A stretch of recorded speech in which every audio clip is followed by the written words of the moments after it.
एक ऐसा नाम जो स्वर्ग का सिंहासन संभालता है, एक ऐसी शक्ति जिसने वृत्रासुर जैसे भयानक दानव का वध करके इस धरती को जीवन दिया, जिसने बादलों को वर्षा में बदलना सिखाया और जिसका वज्र हर चुनौती पर भारी पड़ा। हम बात कर रहे हैं देवों के राजा देवराज इंद्र की।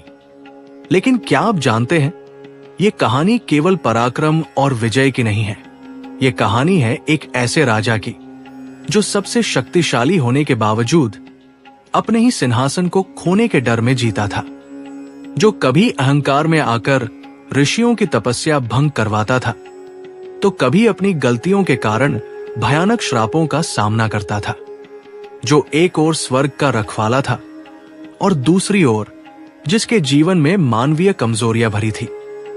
आज हम वैदिक काल के उस सबसे महान योद्धा के जीवन के हर पहलू को गहराई से जानेंगे, उसके जन्म से लेकर वृत्रासुर वध के महायुद्ध तक, अहिल्या को दिए गए श्राप से लेकर कृष्ण के हाथों गोवर्धन पर्वत की घटना तक। तैयार हो जाइए देवराज इंद्र के जीवन के उस अनदेखे सच को जानने के लिए, जो उन्हें देवताओं के बीच सबसे जटिल और रोचक चरित्र बनाता है। ये कहानी आपको सोचने पर मजबूर कर देगी कि क्या शक्ति हमेशा अच्छाई लाती है, या फिर हर महान पद के साथ एक गहरा डर भी जुड़ा होता है। चलिए शुरू करते हैं। ब्रह्मांड की सबसे पुरानी किताबों में सृष्टि के जन्म की पहली गाथाओं में एक नाम बार बार गूंजता है, वो नाम जो पराक्रम का पर्याय बना, वो नाम जो न केवल देवताओं का राजा था बल्कि मानव जाति का पहला नायक भी था। आज की हमारी यात्रा उसी आदिम, दुर्जय और जटिल शक्ति के केंद्र की ओर है।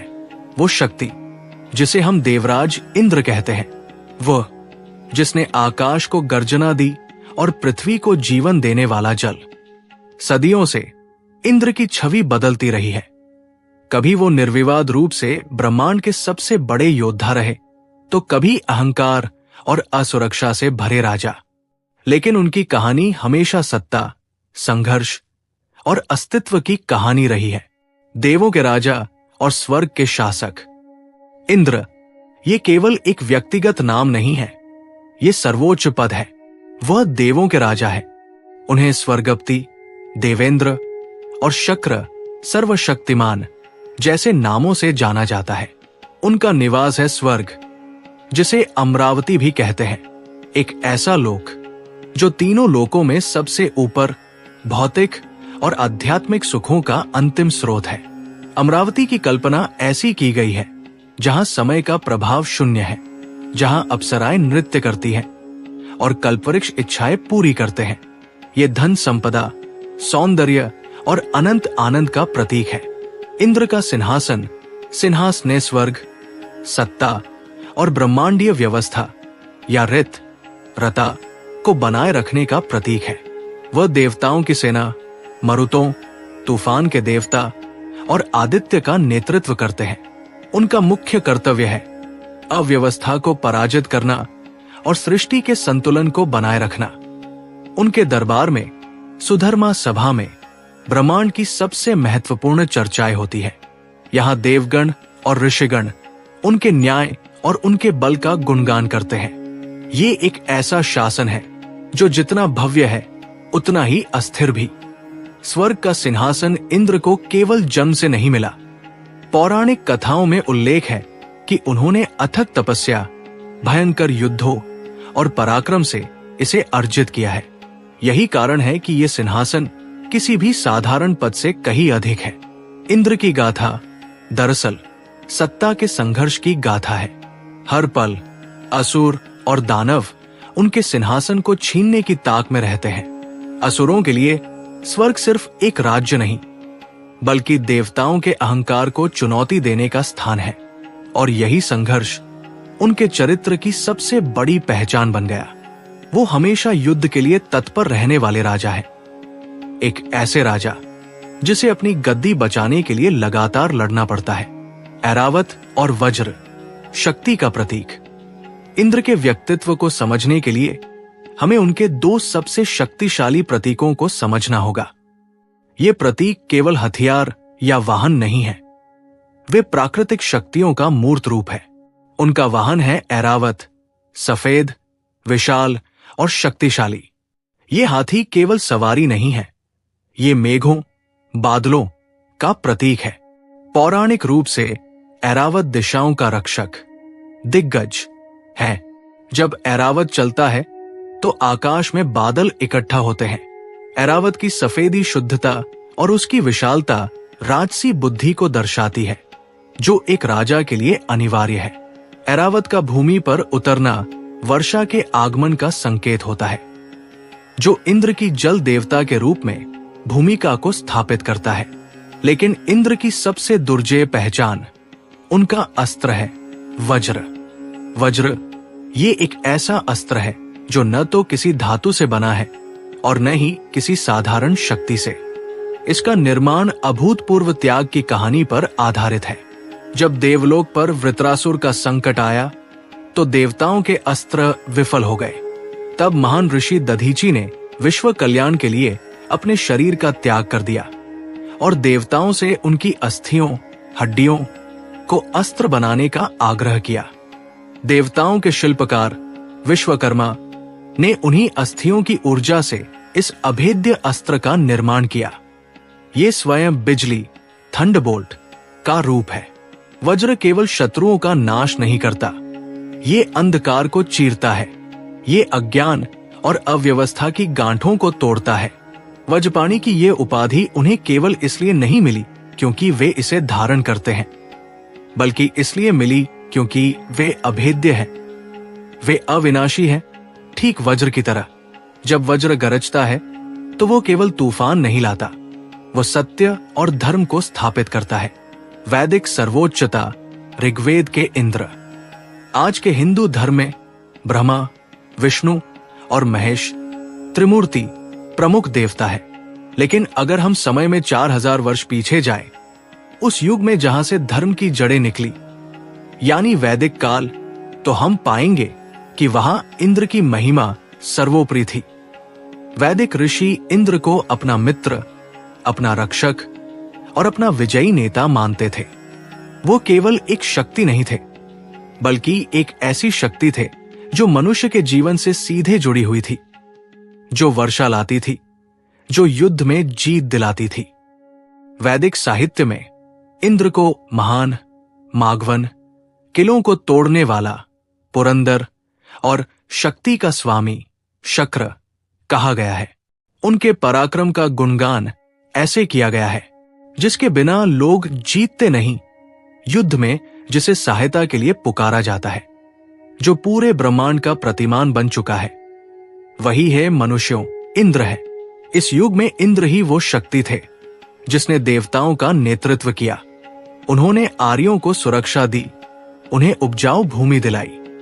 वो अंतरिक्ष, एटमॉस्फेयर के स्वामी थे और उनका सबसे महत्वपूर्ण काम था जगत को जीवन देने वाली सबसे आवश्यक चीज को मुक्त करना।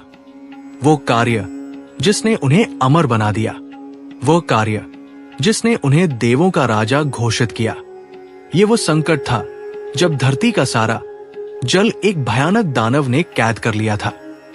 उसने नदियों को अवरुद्ध कर दिया था और जीवन को मौत के कगार पर ला दिया था। ये संकट जिसे वृत्रासुर ने जन्म दिया था, और इसी चुनौती ने इंद्र को उनका वास्तविक परिचय दिया।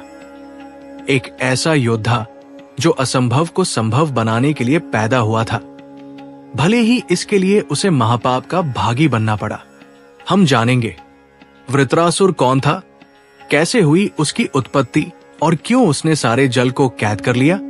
हम जानेंगे कैसे देवताओं ने ऋषि दधीची का परम त्याग लिया और कैसे हुआ वो महासंग्राम जिसने इंद्र को देवराज के रूप में स्थापित किया और जिसने उनके चरित्र पर अपयश की एक अमिट छाप भी छोड़ी। देवराज इंद्र का जन्म और वंशावली। हर महान कहानी की जड़ें उसके जन्म और वंशावली में छिपी होती है। किसी भी नायक को समझने के लिए हमें उसके स्रोत को समझना होगा। देवराज इंद्र का उदय भी सामान्य नहीं था। ये उस समय की बात है जब सृष्टि अपने प्रारंभिक चरण में थी और संसार दो महान विरोधी शक्तियों के बीच बंटा हुआ था, देव, दैवीय और असुर, आसुरी। इंद्र का जन्म दरअसल ब्रह्मांडीय द्वंद्व की अनिवार्यता और व्यवस्था के निर्माण की आवश्यकता से उपजा था। वो एक ऐसे युग में पैदा हुए जहां शासक और योद्धा के बीच का अंतर मिट चुका था। वह पद जो उन्हें विरासत में मिला, वो जन्म से ही खून खराबे और पारिवारिक संघर्ष से दूषित था। पिता कश्यप और माता अदिति, तपस्या और अनंतता का मिलन। इंद्र के पिता थे महर्षि कश्यप। कश्यप का स्थान भारतीय पौराणिक कथाओं में अद्वितीय है। वो उन 7 महान ऋषियों, सप्तऋषियों में से एक थे जो सृष्टि के प्रारंभिक निर्माता माने जाते हैं। उनका नाम स्वयं देखने वाला या सिंहासन का प्रतीक है। वो ज्ञान, तपस्या और प्रजापति, सृष्टि के निर्माता के प्रतीक थे, जिन्होंने ब्रह्मांड की अनगिनत प्रजातियों, देव, असुर, नाग, पक्षी को जन्म दिया। और इंद्र की माता थी अदिति। अदिति शब्द का अर्थ है असीम, स्वतंत्रता या सीमा रहित। वो सभी देवताओं की माता है और सृष्टि की स्वतंत्रता की प्रतीक है। अदिति को स्वयं सृष्टि की शक्ति, स्वर्ग की देवी माना जाता है। वो ऋषि कश्यप की तरह पत्नियों में सबसे बड़ी और सबसे महत्वपूर्ण थी। उनका मातृत्व स्वर्ग और व्यवस्था का आधार बना। इंद्र का जन्म इसलिए केवल 2 प्राणियों का मिलन नहीं था। ये तपस्या, कश्यप और अनंत विस्तार, अदिति का एकीकरण था। ये वो आध्यात्मिक आधार था जिस पर देवों के राजा का चरित्र निर्मित होना था। महानता के साथ असीमित शक्ति का संयोजन। कश्यप ने उन्हें नेतृत्व दिया और अदिति ने उन्हें सीमाओं से परे जाने की शक्ति दी। ये वंशावली इंद्र को न केवल एक योद्धा बल्कि ब्रह्मांडीय संरक्षक बनाती है। आदित्य के रूप में जन्म और सौतेले भाई असुर वंश का संघर्ष। अदिति और कश्यप के पुत्र आदित्य कहलाए। ये संख्या में 12 थे और ब्रह्मांड की व्यवस्था जैसे सूर्य, समय, भाग्य, जल, वरुण और संयम, मित्र का प्रतिनिधित्व करते थे। इन 12 आदित्यों में इंद्र सबसे बड़े या सबसे अधिक पराक्रमी बनकर उभरे। उनका जन्म ही देवलोक में आशा और विजय की घोषणा था। वो शक्र, सर्वशक्तिमान थे जिनकी शक्ति को कोई चुनौती नहीं दे सकता था। लेकिन यहीं कहानी में एक महत्वपूर्ण मोड़ आता है। संघर्ष का बीज बोया जाता है। इंद्र के पिता ऋषि कश्यप केवल अदिति के ही पति नहीं थे। उनकी एक और प्रमुख पत्नी थी दिति। दिति के पुत्र दैत्य कहलाए, जिनमें प्रसिद्ध थे हिरण्यकश्यप और हिरण्याक्ष। ये सभी इंद्र के सौतेले भाई थे। इसके अतिरिक्त दनु से दानवों का जन्म हुआ, जिनमें सबसे दुर्जय वृत्रासुर था। हालांकि कुछ कथाओं में वृत्रासुर का जन्म त्वष्टा ऋषि से बताया गया है, लेकिन दानवों के साथ उसकी निकटता थी। इस प्रकार स्वर्ग का सिंहासन जीतने वाले इंद्र को अपने ही रक्त से शत्रुता विरासत में मिली। इंद्र को जन्म से ही ये तय करना था कि वो प्रकाश, देव की ओर रहेंगे या अंधकार, असुर की ओर। ये केवल राजनीतिक या क्षेत्रीय संघर्ष नहीं था, ये एक दार्शनिक विभाजन था। देव जो धर्म, त्याग और अनुशासन का पालन करते थे, और असुर जो भौतिक शक्ति, धन और आसुरी माया का ज्ञान रखते थे, जो अक्सर नैतिक सीमाओं को तोड़ते थे। इंद्र को ये युद्ध अपने ही परिवार के सदस्यों से लड़ना था, जिन्होंने स्वर्ग के वैभव पर अपना दावा ठोक रखा था। ये पारिवारिक कलह ब्रह्मांड के सबसे बड़े संघर्षों, देवासुर संग्राम की नींव बना। इंद्र का जीवन बचपन से ही युद्ध और सतर्कता की प्रयोगशाला बन गया। इंद्र पुरंदर बनने की नियति, योद्धा और संरक्षक। इस प्रारंभिक पारिवारिक तनाव ने इंद्र को बचपन से ही एक योद्धा के रूप में तैयार किया। अन्य आदित्य अपने अपने क्षेत्र के संरक्षक थे, लेकिन इंद्र को सेनापति और सक्रिय रक्षक की भूमिका निभानी थी। उनका चरित्र शुरू से ही साहसी, आक्रामक और नेतृत्व क्षमता से भरपूर था।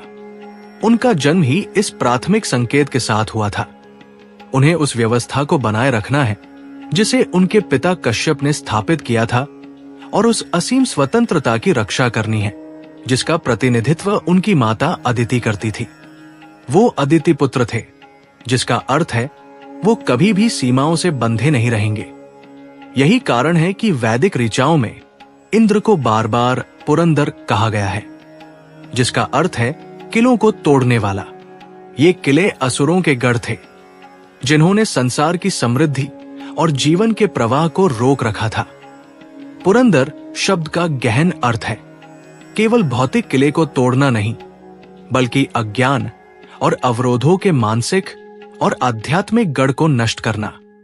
इंद्र की शक्ति का ये प्रारंभिक उपयोग उन्हें स्पष्ट रूप से देवों के नेता के रूप में स्थापित करता है। उनके अंदर की वो ऊर्जा, वो अदम्य इच्छा शक्ति जो उन्हें देवराज के पद तक ले गई, वो इसी वंशावली से आई थी। असुरों के बल से परिचित होना और देवों के धर्म में विश्वास रखना। लेकिन इस पदवी के साथ एक नया डर भी आया। इंद्र ने देखा कि असुरों की शक्ति जन्मजात है, जबकि उनकी अपनी शक्ति तपस्या और देवों की श्रद्धा पर टिकी है। ये असुरक्षा ही बाद में उनके चरित्र की सबसे बड़ी कमजोरी बनी। इंद्र के जीवन का पहला और सबसे बड़ा परीक्षण तब आया जब उनके सिंहासन और पूरी धरती के अस्तित्व को वृत्रासुर ने चुनौती दी। वृत्र कोई साधारण शत्रु नहीं था, वो असुर शक्ति का सबसे बड़ा प्रतिनिधि था, जिसने जल को कैद करके जीवन पर रोक लगा दी थी। ये संकट इंद्र को अपने सिंहासन और अपनी विरासत के लिए एक निर्णायक लड़ाई लड़ने पर मजबूर कर दिया। वो महासंग्राम जिसने इंद्र को केवल आदित्य नहीं, बल्कि सच्चे अर्थों में देवराज इंद्र बना दिया। वो कहानी जो वृत्रासुर वध के नाम से अमर है और जिसने इंद्र को उनका अमिट वज्र दिया, दधीची के त्याग से बना अस्त्र। ये वो पल था जब कश्यप का ज्ञान और अदिति की असीमता एक अविनाशी योद्धा में समाहित हो गए। वृत्रासुर का उदय, जल का दानव और वज्र का जन्म। देवराज इंद्र के भव्य सिंहासन के पीछे हमेशा एक काली छाया मंडराती रही है, असुरों की चुनौती। ये चुनौती केवल राज्य के लिए नहीं थी, बल्कि ब्रह्मांडीय व्यवस्था के लिए थी। लेकिन सभी असुरों में से एक ऐसा था जिसने न केवल स्वर्ग को, बल्कि पूरी सृष्टि के अस्तित्व को खतरे में डाल दिया था। उसका नाम था वृत्रासुर। वृत्र का शाब्दिक अर्थ है अवरोधक या बाधा डालने वाला। ये वो शक्ति है जो गति, प्रकृति और जीवन के प्रवाह को रोकती है, और उसने ठीक यही किया। वृत्रासुर ने स्वयं को एक विशाल सर्प या ड्रैगन के रूप में प्रकट किया, एक ऐसा दैत्य जिसका शरीर बादलों और पहाड़ों जितना विशाल था, इतना विशाल कि उसने आकाश और पृथ्वी के बीच की सारी जगह घेर ली। उसकी शक्ति केवल भौतिक नहीं थी, वो ब्रह्मांडीय शक्ति को अवरुद्ध करने में सक्षम था। वो अंधकार का प्रतीक था जो जीवन के सबसे महत्वपूर्ण तत्व जल को निगल गया था। वृत्रासुर की उत्पत्ति और महासंकट। दृश्य सुझाव। वृत्रासुर का जन्म या उदय। कुछ कथाओं में वो त्वष्टा ऋषि के यज्ञ से पैदा हुआ। दृश्य में भयंकर यज्ञ की अग्नि, जिसमें से क्रोध और प्रतिशोध की भावना निकलती है, और उससे निकलते हुए विशाल काला सर्प वृत्रासुर की छवि दिखाई जाती है। वृत्रासुर की कथा केवल एक राक्षस के जन्म की नहीं है, बल्कि अहंकार और प्रतिशोध की जटिल गाथा है। इसकी जड़ें स्वयं इंद्र के एक अविवेकपूर्ण कृत्य में है। इंद्र ने जब विश्वकर्मा के पुत्र विश्वरूप को छल से मार डाला, तो विश्वरूप के पिता महान ऋषि त्वष्टा क्रोध और शोक से भर गए। उन्होंने अपने पुत्र की मृत्यु का प्रतिशोध लेने के लिए एक अत्यंत शक्तिशाली यज्ञ किया। इस यज्ञ का एकमात्र और भयंकर उद्देश्य था इंद्र को नष्ट करने वाला एक पुत्र प्राप्त करना। त्वष्टा ने यज्ञ में मंत्रों का जाप करते हुए आहुति दी। इंद्र शत्रु विवर्धस्व, इंद्र का शत्रु बढ़े। मंत्रोच्चार में एक सूक्ष्म त्रुटि के कारण वृत्रासुर इंद्र के शत्रु के बजाय इंद्र द्वारा वध करने योग्य के रूप में पैदा हुआ, लेकिन उसका तात्कालिक उद्देश्य स्पष्ट था। इंद्र का वध करना और देवों के शासन को समाप्त करना। अपनी असीम और वरदान प्राप्त शक्ति का उपयोग करते हुए वृत्रासुर ने मानवता के जीवन के सबसे महत्वपूर्ण स्रोत जल को कैद कर लिया। उसने पहाड़ों की गुफाओं और गहरे दर्रों में सभी नदियों और मेघों, बादलों को अपने नियंत्रण में ले लिया। जल का रुकना केवल सूखा नहीं था, यह जीवन की गति का रुकना था। वैदिक दर्शन में जल आपस, जीवन, प्रजन और पवित्रता का प्रतीक है। इसके अवरुद्ध होने से धर्म, अनुष्ठान और सभी ब्रह्मांडीय क्रियाओं का प्रवाह थम गया। धरती पर अकाल, महामारी और पीड़ा फैल गई। देवता भी लाचार हो गए। जल के अभाव में यज्ञ और अनुष्ठान रुक गए, जिससे उनकी दिव्य शक्ति भी क्षीण होने लगी। इंद्र ने अपनी पूरी शक्ति से अपने प्रिय अस्त्रों से वृत्रासुर पर बार बार प्रहार किया, लेकिन वृत्रासुर को मिले वरदान के कारण कोई लाभ नहीं हुआ। उसे साधारण अस्त्रों से मारा नहीं जा सकता था। असुर की शक्ति इतनी अजेय थी कि देवराज इंद्र को हार माननी पड़ी। पहली बार इंद्र का घमंड टूटा। स्वर्ग का पतन आसन्न था। ये एक ऐसा क्षण था जब आशा पूरी तरह से मर चुकी थी। परम त्याग, ऋषि दधीची का दान और वज्र की दिव्यता। जब सभी दैवीय प्रयास विफल हो गए तो देवताओं ने त्रिमूर्ति की शरण ली। ब्रह्मा ने उन्हें एक भयानक सत्य बताया। वृत्रासुर को केवल एक विशेष अस्त्र ही मार सकता था। ये अस्त्र ऐसा होना चाहिए जो न तो धातु से, न लकड़ी से और न ही किसी सामान्य शस्त्र से बना हो। केवल एक चीज ऐसी थी जो वृत्रासुर के वरदानों और भौतिक नियमों से परे थी, आत्मत्याग की शक्ति। ब्रह्मा ने बताया कि यह शक्ति वास करती थी महान तपस्वी महर्षि दधीची में। दधीची ने वर्षों तक हजारों तपस्याएं की थी और उनकी अस्थियां, हड्डियां इतनी पवित्र और ऊर्जावान हो गई थी कि वे ब्रह्मांड के सबसे शक्तिशाली अस्त्र का आधार बन सकती थी। देवताओं ने, विशेष रूप से इंद्र ने, दधीची से संपर्क किया और उनसे अंतिम त्याग का अनुरोध किया। अपने प्राणों की आहुति देकर अपनी अस्थियों का दान करने का अनुरोध। ये एक अत्यंत कठिन और नैतिक रूप से जटिल क्षण था। राजा, जो अपने पद और शक्ति को बचाने के लिए किसी भी हद तक जा सकता था, अब अपने अस्तित्व की रक्षा के लिए एक महान तपस्वी के जीवन का बलिदान मांग रहा था। ये मांग धर्म और कर्तव्य की कसौटी पर सबसे बड़ी परीक्षा थी। इंद्र का अहंकार और असुरक्षा उस क्षण एक तपस्वी के चरणों में झुक गया, लेकिन महर्षि दधीची, जो परम परोपकार के प्रतीक थे, एक पल भी नहीं हिचके। उन्होंने कहा, यदि मेरी अस्थियां विश्व कल्याण और जीवन के प्रवाह को वापस लाने में सहायक हो सकती हैं, तो इससे बड़ा सम्मान मेरे लिए क्या हो सकता है। दधीची ने योग बल से अपना शरीर त्याग दिया और अपने पीछे पवित्र अस्थियां छोड़ गए। देवताओं के शिल्पकार विश्वकर्मा ने उन पवित्र अस्थियों को एकत्र किया और अपनी दिव्य कारीगरी से वज्र का निर्माण किया। इस क्षण वज्र का जन्म हुआ। यह केवल एक अस्त्र नहीं था, बल्कि प्रेम, त्याग, तपस्या और परम कर्तव्य की संयुक्त शक्ति का प्रतीक था। इंद्र, जिसने दधीची के बलिदान को स्वीकार किया था, अब वज्रपाणी बन चुका था। वो केवल राजा नहीं था, वो अब विश्व का अंतिम आशा स्रोत था, जिसने एक तपस्वी के नैतिक बल को धारण किया था। वज्र का बोझ केवल उसका वजन नहीं था, बल्कि एक महान त्याग का दायित्व भी था। वृत्रवध, महायुद्ध, विजय और ब्रह्म हत्या का कलंक। वज्र लेकर इंद्र आत्मविश्वास और प्रतिशोध से भरे हुए वृत्रासुर का सामना करने पहुंचे। ये युद्ध केवल दो विरोधी शक्तियों के बीच की लड़ाई नहीं थी। ये व्यवस्था और अव्यवस्था, जीवन और मृत्यु, प्रकाश और अंधकार के बीच का ब्रह्मांडीय संघर्ष था। वृत्रासुर ने भयंकर गर्जना की। जिसने तीनों लोकों को हिला दिया। उसने इंद्र पर विषैली आग और भ्रमकारी अंधकार का प्रहार किया। देवों की सेना पीछे हट गई, लेकिन इंद्र अकेले अड़िग खड़े रहे।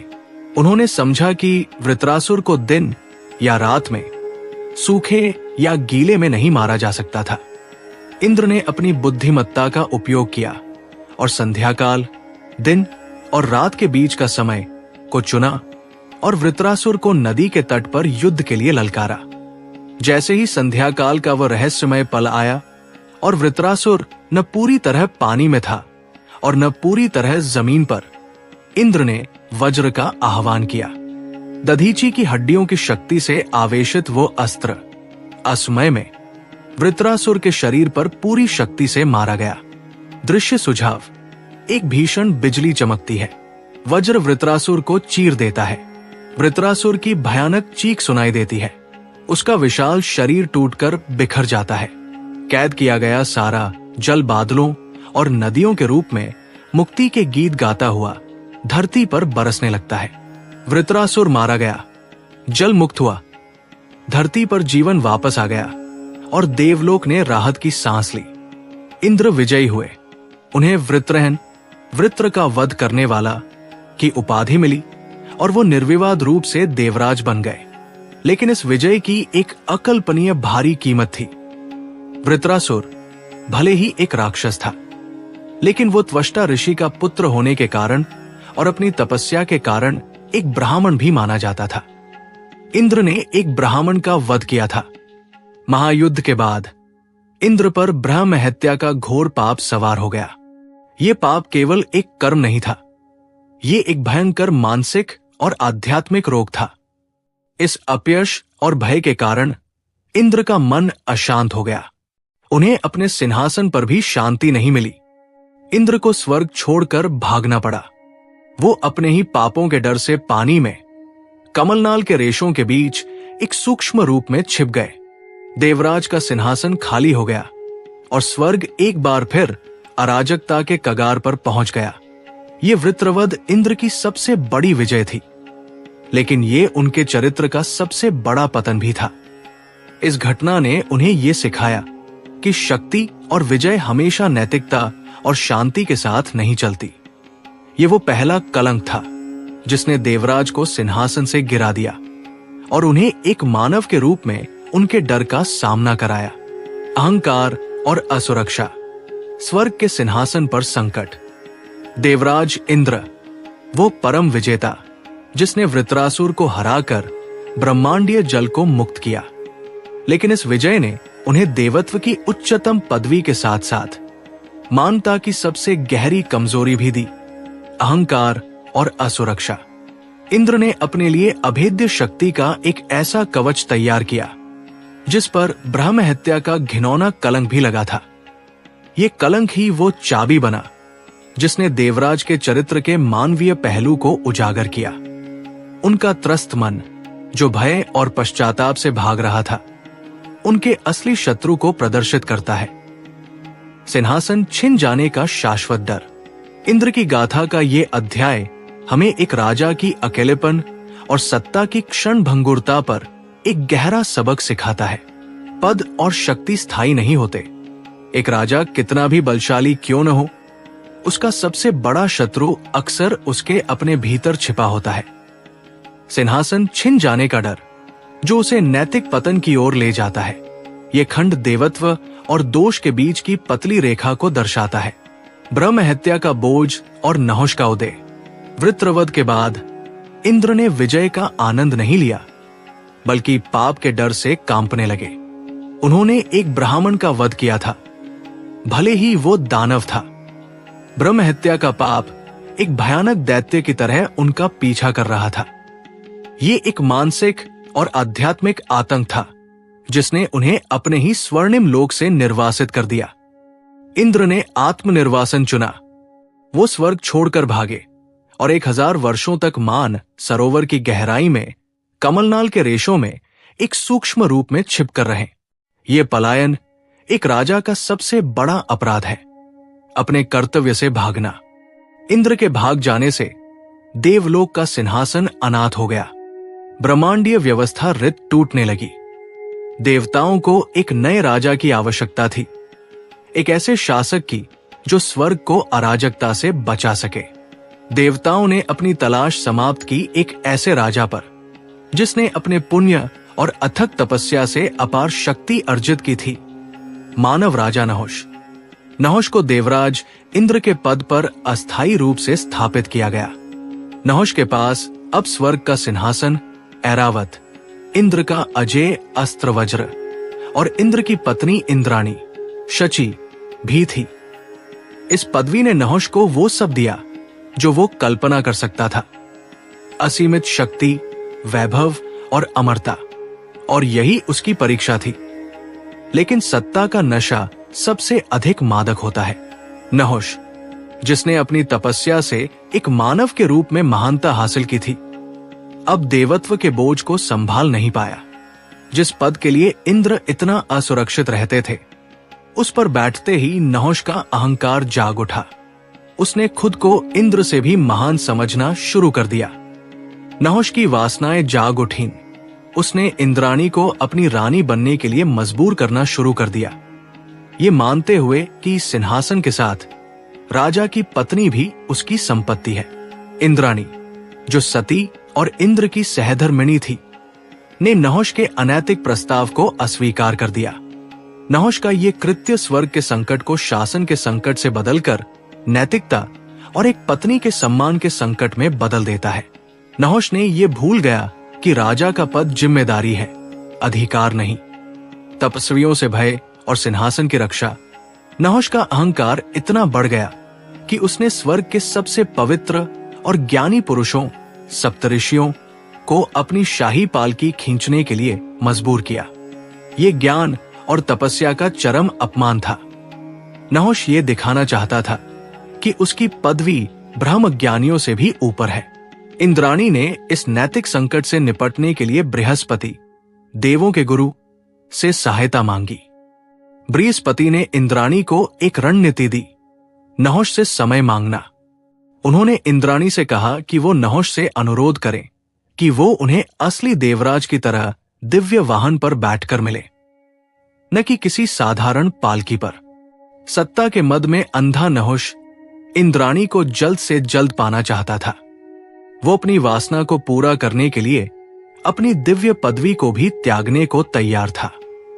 पालकी बहुत धीमी गति से चल रही थी, जिससे वो बेचैन हो उठा। उसने पालकी खींच रहे महर्षि अगस्त्य, जिनके भीतर अपार तपस्या का बल था, को जल्दी चलने के लिए कहा। सर्प, सर्प, जल्दी चलो। महर्षि अगस्त्य ज्ञान और तपस्या के प्रतीक इस अपमान और मूर्खता से अग्नि के समान भड़क उठे। अगस्त्य ऋषि ने नहुष को तुरंत श्राप दिया, चूंकि तूने एक तपस्वी का अपमान किया और सर्प शब्द का प्रयोग किया, इसलिए तू सर्प बनकर धरती पर गिर जा। नहुष के पतन ने यह सिद्ध कर दिया कि इंद्र का सिंहासन केवल बल से नहीं, बल्कि न्याय, नैतिकता और तपस्या के सम्मान से चलता है। नहुष ने सोचा कि वो इंद्र से बेहतर है, लेकिन उसने इंद्र की सबसे बड़ी गलती दोहराई, अहंकार। इस घटना के बाद इंद्र को ब्रह्म हत्या के पाप से मुक्ति मिली। पाप की काली छाया हट गई। उन्होंने प्रायश्चित किया और देवों के अनुरोध पर वापस सिंहासन पर लौटे। लेकिन इस अनुभव ने इंद्र को एक गहरा सबक सिखाया। असुरक्षा का डर हमेशा बाहर के असुरों से नहीं, बल्कि अपने भीतर के अहंकार से उपजता है। हालांकि ये सबक इंद्र ने पूरी तरह से नहीं सीखा। इंद्र और तपस्या, सिंहासन का शाश्वत डर और अनैतिक कृत्य। नहुष की कहानी समाप्त हुई, लेकिन इंद्र की असुरक्षा समाप्त नहीं हुई। इंद्र का सबसे बड़ा और शाश्वत डर कोई वृत्रासुर या रावण नहीं था, बल्कि कठोर तपस्या करने वाला कोई भी प्राणी था। पौराणिक गाथाओं में बार बार ये दिखाया गया है कि जब भी कोई मानव या असुर अपनी तपस्या की पराकाष्ठा पर पहुंचता था, तो इंद्र का सिंहासन डगमगाने लगता था। इंद्र जानते थे कि अपार तपस्या से प्राप्त शक्ति उन्हें पद से हटा सकती है, जैसा कि नहुष के मामले में हुआ था। इंद्र के लिए तपस्या, ज्ञान या मुक्ति का मार्ग नहीं थी। ये सिंहासन के लिए एक सीधा खतरा थी। इसलिए सिंहासन की रक्षा के लिए इंद्र अक्सर अनैतिक या भ्रामक साधनों का सहारा लेते थे। वो अपनी सबसे सुंदर और मोहक अप्सराओं जैसे मेनका, रंभा या उर्वशी को भेजते थे ताकि वे तपस्वियों का ध्यान भंग कर सकें और उनकी तपस्या की शक्ति को नष्ट कर सकें। सबसे प्रसिद्ध उदाहरणों में से एक है विश्वामित्र की तपस्या को भंग करना। विश्वामित्र की तपस्या इतनी तीव्र थी कि तीनों लोकों में कंपन होने लगा और स्वर्ग के देवता भी भयभीत हो गए। इंद्र ने अपनी सबसे कुशल अप्सरा मेनका को भेजकर उनकी तपस्या भंग करवाई। मेनका ने अपने सौंदर्य और नृत्य से विश्वामित्र के ब्रह्मचर्य को तोड़ दिया। विश्वामित्र का पतन हुआ, लेकिन इंद्र का सिंहासन बच गया। ये कार्य इंद्र को एक साहसी नायक की जगह एक चालाक, भयभीत राजा के रूप में स्थापित करते हैं। उनका एकमात्र उद्देश्य सत्ता बनाए रखना था, भले ही इसके लिए उन्हें धर्म और नैतिकता की उपेक्षा करनी पड़े। चरित्र का विरोधाभास, शौर्य और चारित्रिक दोष। इंद्र के चरित्र का अध्ययन करते हुए हम एक गहरे विरोधाभास पर पहुंचते हैं। वो एक ऐसे नायक है जो जीवन देने वाली वर्षा लाते हैं, जिन्होंने वृत्रासुर को मारा, जिन्होंने दिवोदास जैसे मानव राजाओं को युद्ध में सहायता दी। वो वैदिक युग के सबसे पूज्य देवता थे। लेकिन जैसे जैसे पौराणिक गाथाएं विकसित हुई, उनके चरित्र में गहरे दोष भी सामने आए। ब्रह्म हत्या का पाप, नहुष के उदय से उपजा भय और तपस्वियों का बार बार अपमान, ये सभी उन्हें एक पूरी तरह से विकसित जटिल पात्र बनाते हैं। एक और दुखद उदाहरण है गौतम ऋषि की पत्नी अहिल्या का मोहभंग। इंद्र ने गौतम ऋषि का रूप धरकर अहिल्या के साथ छल किया। ये ईर्ष्या और अनैतिकता का चरम था। इस कृत्य के परिणाम स्वरूप गौतम ऋषि ने इंद्र को श्राप दिया और अहिल्या को पत्थर बन जाने का दंड मिला। ये घटना दिखाती है कि कैसे सत्ता नैतिक विवेक को नष्ट कर सकती है। निष्कर्षतः इंद्र का चरित्र शक्ति और कमजोरी का एक अद्भुत मिश्रण है। वो परम योद्धा है जो एक ब्राह्मण को मारता है, और वह राजा है जो एक नर्तकी को भेजकर अपनी रक्षा करता है। वो नैतिकता और सत्ता के बीच फंसे हुए व्यक्ति का प्रतीक है। उनकी कहानी हमें सिखाती है कि सच्चा इंद्रत्व, देवराज होना केवल वज्र धारण करने से नहीं आता, बल्कि अहंकार पर विजय प्राप्त करने से आता है। इंद्र एक सतत संघर्षरत राजा है, बाहरी दुश्मनों से कम और अपने ही डर से ज्यादा। इंद्र का पतन और विरासत। त्रिमूर्ति के उदय में देवराज। देवराज इंद्र की गाथा हमें एक ऐसे राजा की कहानी बताती है जिसने 3 युगों को देखा। वैदिक काल में वो सर्वोपरि थे, पौराणिक काल में वो जटिलता और अनैतिकता के प्रतीक बने, और आधुनिक काल में वो अपने ही गौरव की छाया में सिमट गए। इंद्र का इतिहास सिर्फ उनके सिंहासन को बचाने की लड़ाई नहीं है, बल्कि हिंदू धर्म के विकास की कहानी भी है। ये वो कहानी है कि कैसे समय के साथ शक्ति का केंद्र बदल गया और कैसे देवराज इंद्र, जिसने वृत्रासुर को मारा, धीरे धीरे ब्रह्मा, विष्णु और महेश त्रिमूर्ति के उदय के सामने एक सहायक पात्र बन गए। महाभारत और रामायण में इंद्र की भूमिका। वैदिक काल की समाप्ति और रामायण तथा महाभारत जैसे महाकाव्यों के उदय के साथ इंद्र की भूमिका में एक मौलिक परिवर्तन आया। अब ब्रह्मांडीय व्यवस्था के सर्वोच्च रक्षक के रूप में विष्णु और महेश, शिव केंद्रीय मंच पर थे। इंद्र, जो पहले पुरंदर किला तोड़ने वाला थे, अब मुख्य रूप से देवताओं के नेता और मानव नायकों के सहायक बनकर रह गए। महाभारत में इंद्र का संबंध उनके पुत्र अर्जुन से है। वो अर्जुन को युद्ध में सहायता करते हैं, उन्हें दिव्य अस्त्र, शक्ति और ज्ञान प्रदान करते हैं।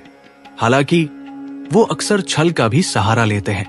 इंद्र अपने सिंहासन के डर से अर्जुन के सबसे बड़े प्रतिद्वंद्वी कर्ण से उनके कवच और कुंडल दान में मांग लेते हैं। ये छल, जो कर्ण को कमजोर करता है, एक बार फिर इंद्र के असुरक्षित पक्ष को दिखाता है। वो अपनी संतानों की जीत के लिए भी अनैतिकता का सहारा लेने से नहीं कतराते। रामायण में भी इंद्र रावण के भय से कांपते हुए दिखते हैं। जब रावण स्वर्ग पर हमला करता है तो इंद्र की सेना हार जाती है। उनकी भूमिका कम होकर विष्णु राम के रूप में से सहायता मांगने वाले एक याचक की बन जाती है। ये महाकाव्य युग इंद्र को एक ऐसे राजा के रूप में स्थापित करता है जिसकी भौतिक शक्ति तो है, लेकिन जिसका नैतिक और आध्यात्मिक अधिकार फीका पड़ चुका है। वो अपनी भव्यता बनाए रखने के लिए लगातार दूसरे देवताओं पर निर्भर करते हैं। गोवर्धन पर्वत की कथा, भक्त के सामने राजा का समर्पण। पौराणिक काल में एक ऐसी कथा है जिसने इंद्र की निरंकुश सत्ता पर सबसे बड़ी चोट की और उन्हें यह सिखाया कि भक्ति की शक्ति उनके वज्र से भी बड़ी है। ये कथा भगवान कृष्ण और गोवर्धन पर्वत की है। परंपरागत रूप से वृंदावन के निवासी इंद्र की पूजा करते थे ताकि वो वर्षा करें और उनकी फसलों की रक्षा हो। लेकिन युवा कृष्ण ने ग्रामीणों को समझाया कि उन्हें इंद्र की नहीं बल्कि उस पहाड़, गोवर्धन और गायों की पूजा करनी चाहिए जो सीधे उनके जीवन और आजीविका का स्रोत है। कृष्ण के कहने पर ग्रामीणों ने इंद्र की पूजा बंद कर दी। अहंकारी इंद्र इस अपमान से भड़क उठे।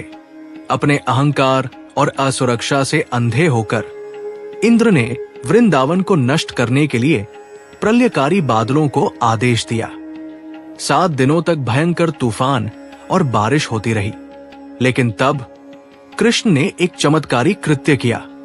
उन्होंने गोवर्धन पर्वत को अपनी छोटी उंगली पर उठा लिया और वृंदावन के सभी निवासियों को उसके नीचे आश्रय दिया।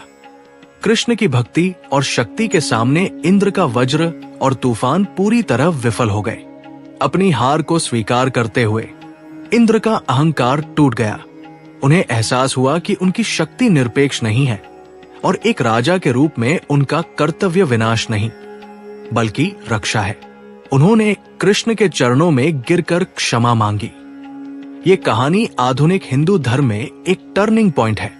ये दिखाती है कि कैसे वैदिक देवताओं का महत्व भक्ति और त्रिमूर्ति के अवतारों के सामने कम होता गया। इंद्र अब भक्तों के सामने हारने वाले देवता बन गए। आधुनिक हिंदू धर्म में इंद्र की स्थिति।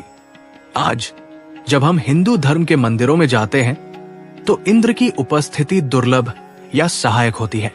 उनका स्थान त्रिमूर्ति, विष्णु संरक्षक, शिव संहारक और ब्रह्मा सृष्टिकर्ता ने ले लिया है। इंद्र का पतन एक तरह से भारतीय दर्शन के विकास का प्रतिनिधित्व करता है। प्रकृति पूजा से दार्शनिक भक्ति। वैदिक काल में इंद्र वर्षा और तूफान जैसी प्राकृतिक शक्तियों के प्रतीक थे। आधुनिक हिंदू कर्म, धर्म और मोक्ष जैसे अमूर्त दार्शनिक विचारों पर अधिक केंद्रित है, जिसका प्रतिनिधित्व त्रिमूर्ति करते हैं। योद्धा राजा से आध्यात्मिक गुरु। इंद्र एक योद्धा राजा थे जो अपनी गद्दी बचाते थे। आधुनिक समय में लोगों ने आध्यात्मिक मुक्ति, मोक्ष प्रदान करने वाले देवताओं की ओर रुख किया, जिससे शिव और विष्णु की लोकप्रियता बढ़ी। अहंकार की जगह करुणा। इंद्र के चरित्र में जो अहंकार और चारित्रिक दोष थे, उन्हें वैष्णव और शैव परंपराओं में करुणा और स्थायित्व प्रदान करने वाले देवताओं के विपरीत देखा गया। इंद्र अब केवल एक पद या एक स्वर्ग के शासक जो बदल सकता है के रूप में माने जाते हैं, न कि परम ईश्वर के रूप में। फिर भी उनकी विरासत पूरी तरह से नहीं मिटती। इंद्र की स्थायी विरासत। इंद्र की कहानी हमें एक सार्वभौमिक सत्य सिखाती है। सत्ता भ्रष्ट करती है और डर सबसे बड़ा जेल है। वो भारतीय पौराणिक कथाओं में सबसे जटिल और मानवीय पात्र बने हुए हैं। उनका चरित्र हमें याद दिलाता है कि सबसे शक्तिशाली नायक भी असुरक्षा, अहंकार और नैतिक गलतियों से अछूता नहीं है। जब भी आसमान में बिजली गरजती है, जब भी पहली बारिश धरती को जीवन देती है, या जब भी कोई शासक सत्ता के मद में अंधा होता है, तो हम देवराज इंद्र की कहानी को याद करते हैं। इंद्र की विरासत यही है। वो नायक जो लड़खड़ाया, वो राजा जिसने गलती की, और वह देवता जो हमें हमारे अपने मानवीय दोषों का आईना दिखाता है। उनका पद भले ही छाया में चला गया हो, लेकिन उनकी कहानी सदा अमर रहेगी। तो हम अपनी यात्रा को यही विराम देते हैं, एक ऐसी यात्रा जो देवों के राजा इंद्र के स्वर्णिम सिंहासन से शुरू हुई और उनके भीतर छिपी मानवीय असुरक्षा के गहरे पाताल तक पहुंची। हमने एक ऐसे चरित्र को देखा जो शौर्य, अहंकार, त्याग और जटिलता का अद्भुत मिश्रण है। हमने देखा कि कैसे वैदिक काल में इंद्र सर्वोच्च नायक थे, वर्षा के स्वामी, तूफान के देवता। वो वज्रपाणी थे जिन्होंने ऋषि दधीचि के परम त्याग से बने अस्त्र को धारण किया। वृत्रासुर का वध इंद्र की सबसे बड़ी जीत थी, वो विजय जिसने पृथ्वी को जल और जीवन दिया। लेकिन हमने ये भी जाना कि हर बड़ी जीत की एक कीमत होती है। ब्रह्म हत्या का घोर पाप उस राजा पर एक काली छाया बनकर मंडराया, जिसने अपने सिंहासन को बचाने के लिए सब कुछ दांव पर लगा दिया। ये कहानी हमें सिखाती है कि महानतम शक्ति भी नैतिक दायित्व से मुक्त नहीं होती। ब्रह्म हत्या के बोझ से भागकर इंद्र ने अपने ही सिंहासन को मानव राजा नहुष के लिए खुला छोड़ दिया। नहुष की कहानी ने हमें दिखाया कि सत्ता का नशा कितना अंधा कर देता है, और जब इंद्र वापस लौटे तो वो अब भी सिंहासन खोने के शाश्वत भय से ग्रस्त थे। वो अपनी गद्दी बचाने के लिए अनैतिक साधनों का सहारा लेते रहे, तपस्वियों की तपस्या भंग करना और अहिल्या जैसी पवित्र आत्मा के साथ छल करना। इंद्र की ये असुरक्षा हमें याद दिलाती है कि शक्ति का सबसे बड़ा शत्रु कोई बाहरी दानव नहीं, बल्कि अपने भीतर का अहंकार होता है। और अंत में हमने इंद्र के पतन को देखा। महाभारत और रामायण में उनकी घटती भूमिका और गोवर्धन पर्वत की कथा, जहां भगवान कृष्ण की भक्ति ने उनके अहंकार को तोड़ दिया। ये सब हिंदू धर्म के विकास को दर्शाता है। इंद्र जो कभी सर्वोच्च थे, धीरे धीरे ब्रह्मा, विष्णु और महेश त्रिमूर्ति के सामने एक सहायक पात्र बन गए। ये बदलाव एक दार्शनिक निष्कर्ष देता है, प्रकृति की पूजा से आध्यात्मिक मुक्ति, मोक्ष की ओर बढ़ता भारतीय दर्शन।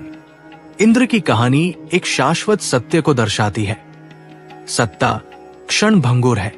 इंद्र का चरित्र केवल पौराणिक कथा नहीं है, ये हम सब का प्रतिबिंब है। हम सब अपने अपने जीवन के सिंहासन पर बैठे हैं, चाहे वो करियर हो, परिवार हो या कोई पदवी। हम सब के पास इंद्र जैसा शौर्य है, लेकिन हम सब के भीतर असुरक्षा का डर और अहंकार की छाया भी है। जब आप अगली बार बिजली की गड़गड़ाहट सुने तो केवल तूफान के बारे में न सोचे उस राजा के बारे में जिसने जीवन बचाने के लिए सबसे बड़ी लड़ाई लड़ी और जिसने अपने ही डर से सबसे बड़ी हार स्वीकार की। क्या आपकी जीत की कीमत आपके नैतिक मूल्यों से बड़ी है? इंद्र की गाथा हमें यही सवाल पूछने के लिए प्रेरित करती है। हमें उम्मीद है कि देवराज इंद्र के इस विस्तृत विश्लेषण ने आपको एक नया दृष्टिकोण दिया होगा। अगर आपको यह कहानी, इसका विश्लेषण और यह भव्य यात्रा पसंद आई है तो इस वीडियो को लाइक करें, अपने विचार कमेंट बॉक्स में साझा करें और हमारे चैनल को सब्सक्राइब करना न भूलें, ताकि आप पौराणिक कथाओं की ऐसी ही गहन और जटिल कहानियां देखते रहें। आपके समय के लिए धन्यवाद और हम जल्द मिलेंगे एक और रहस्यमयी गाथा के साथ।